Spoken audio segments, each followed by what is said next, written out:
山田涼子のヨコチャンネル。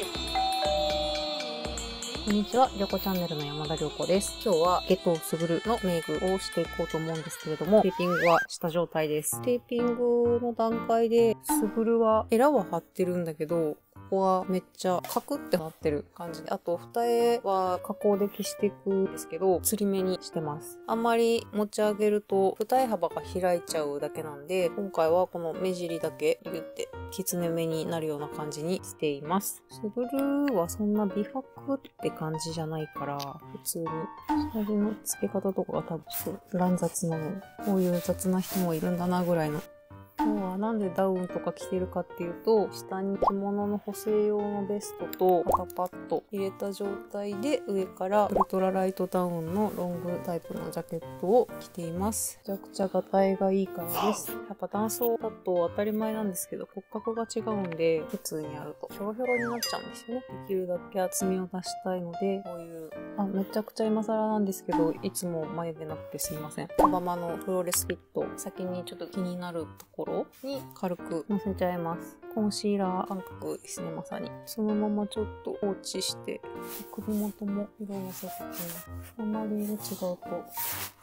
け白く浮いちゃう。美術回線のキャラって、目は細くて割と大人顔でも、パーツが下に寄ってるんですよ。自分の顔が、重心がかなり上目なので、少しでも下に落としたいという気持ちで、下まつげだけは存在感を増します。メイベリンラッシュセンセーショナルプライマー1番ホワイトで下地で盛ります。で、しばらく工程をし終わったので、じゃんじゃんファンデ乗せて伸ばしていきます。テーピングをした端までファンデを乗せます。下唇にも乗せます。くしゃみ。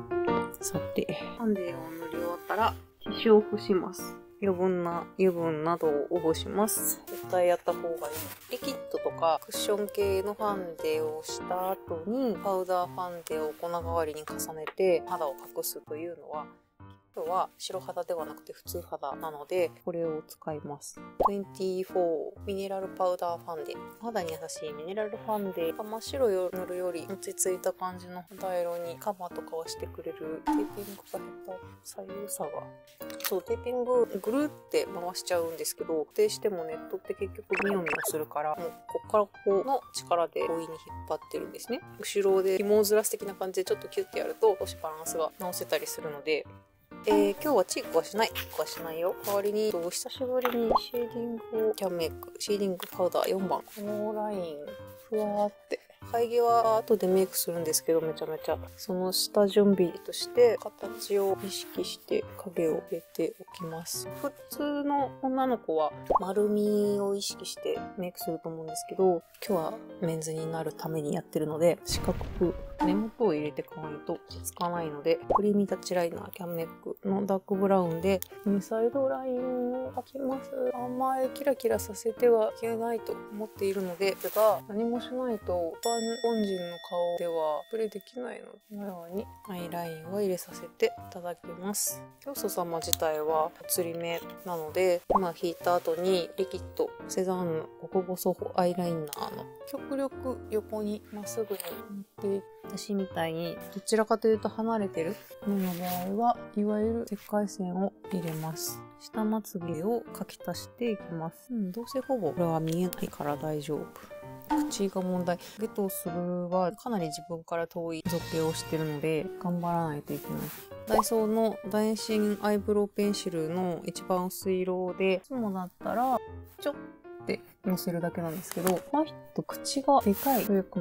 飲み込むっていうがイメージとして大きいから、口をいつもより大きめに不自然なぐらい大きくしました。多分このままだと血色が悪すぎるので、とりあえず男装の時にいつも塗っている IAC クレヨンリップチェリーレッドを一旦乗せておきます。そうだ。今日みたいに口が裂けてますという日は、リキッドアイライナーでちょっと切れ目も足します。アイライン下まつげが取れちゃうと弱々な顔になってしまうので、この段階でエバピレーナンアイブロウコートを保護しておきます。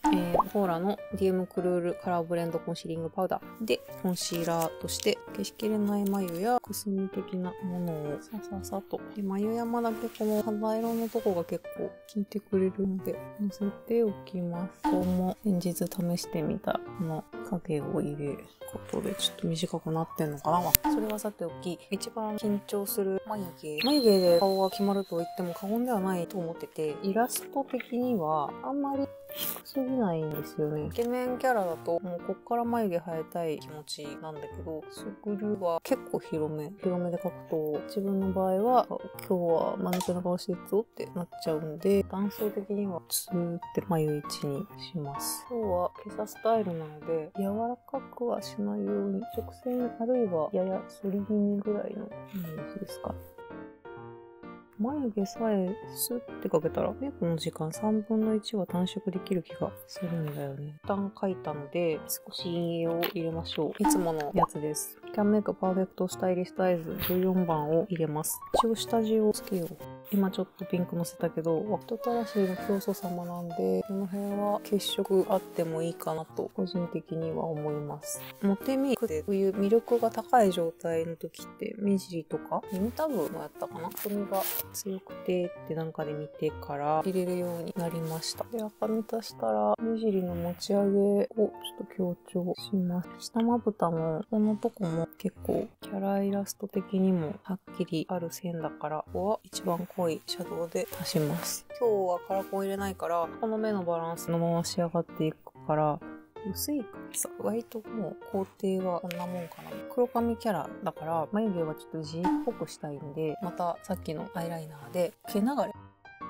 ずれちゃったけど、適当も早めに修正をすれば綿棒で直せます。左右さ、いや大丈夫。私はメイクが上手だ。うまくできる。眉頭は立ち上がり気味。あとは眉の流れに沿って生えてますみたいに描いてやることで、どうしても描いた眉毛ってストロボで骨格が光って飛んじゃったりとかするんですけど、見えるかな？で、毛っていうものを描いた後にパウダーで毛とデザイニングアイブロウ3、濃淡を真ん中濃いめ、眉頭ぼかし、眉尻もなんかいい感じに。ナチュラルに男性っぽくしたいなって思うと、ある程度眉の濃さは欲しくなるんですけど、結構細眉なんですよ。全体の中における眉毛タイムの長さよ。お尻に近づくって大変なんだよな。今、沼にはまりかけてる。軽くハイライト入れます。へこんでるところに入れて、大人はすでにここがくぼんでるんでしなくていいんですけど、ピチピチいってる人は少し影入れとくといいと思います。で、この人の場合、何が大変ってですね、ズラが作るのに大変なんだけど、ズラをですね、装着しますでしょ？で、だいぶ面白いズラで申し訳ないんですけど、カーデザーの感じと自分のデコの広さを合わせながらこうやって、小さく見せたかったらできるだけ低くする方がいいんだろうけど、目の位置がまるで顔の真ん中にあるかのように見せたいってなると、このぐらいかなと。本当は大してもみあげとかもないキャラでなんですけど、テーピングをね、できるだけ出したくないので、現実であり得る程度のもみあげを作らせていただいておりますよと。で、この地の生え際がいるかでないかくらい。こっち側がとにかく出ちゃうんで、できるだけ隠すようにしてあげたいですよね。今結構面白い状態だと思うんですけど、ここからね、仕上げていくから、ここで登場するのがハイライナーです。メイベリンハイパーシャープウィングライナー。漆黒ブラックを生え際を描きます。また描いと。まつげだけじゃないんかいと描きます。これはこれをかぶって描いて、この貼り付けてる乗っかる系だけでやろうと思うと結構厳しいんですけど、描いてしまうことによってもみあげ感、生え際感が多少失敗したらすぐに消そう。で、この辺のもみあげ的なところにも入っちゃいます。テーピングの上とか場合によって弾くかもなんで、そこは。ここの長さもね、私は一般人なので、そんなに短くないわけですよ。なんで、この辺をこう、描くことで、ちょっと埋まりましたでしょ？今黒でやってたんですけど、一色だけ肌にのせると浮く場合もあるんで、この辺は加減を見て、焦げ茶を足してみたり、生え際周りの難しいとこは、やりすぎると埋まっちゃって難しいと。ここにさらに眉毛の濃い色をブラシで振ってぼかします。ついでにシェーディングを少し意識して削りたい位置には重ねてやってもいいと思います。何もしてない状態、描いた状態、違いわかるか？輪郭丸出しにすると頭大きくなっちゃうし嫌だなーって思うんですけど、この生え際描き足しとシェーディングを加えることによってマシな感じに肌色のとこが減るというですね。この根元とかは一番最後に塗りつぶしちゃってもいいのかって思います。メンズの生え際をイメージして四角くこんな感じかな。今すごいこと思い出しちゃったかも。マスカラ塗ってなくない？塗ろう。どうせ今もみあげ乾き待ちやし塗りました。あまりわかんないでしょ。写真上でのマスカラ非力だよな。そんなわけでゲトの場合はいかに薄くするかを生え際を四角く捏造する。やりすぎたなと思ったらハンデとかで消せばいいだけなんで、恐れずシャドウを足していくべし。言うてそんな大したことはしてなかったかもしれないけどここが丸出しにはなるんですけど、影を入れることによって結構抵抗が前よりは薄くなったかなと思うので、この髪型のハードルも低くなったなと私は感じたので、髪型が理由でもし好きだけどコスプレちょっとためらっちゃうなって人いたら、ぜひチャレンジして写真を上げてください。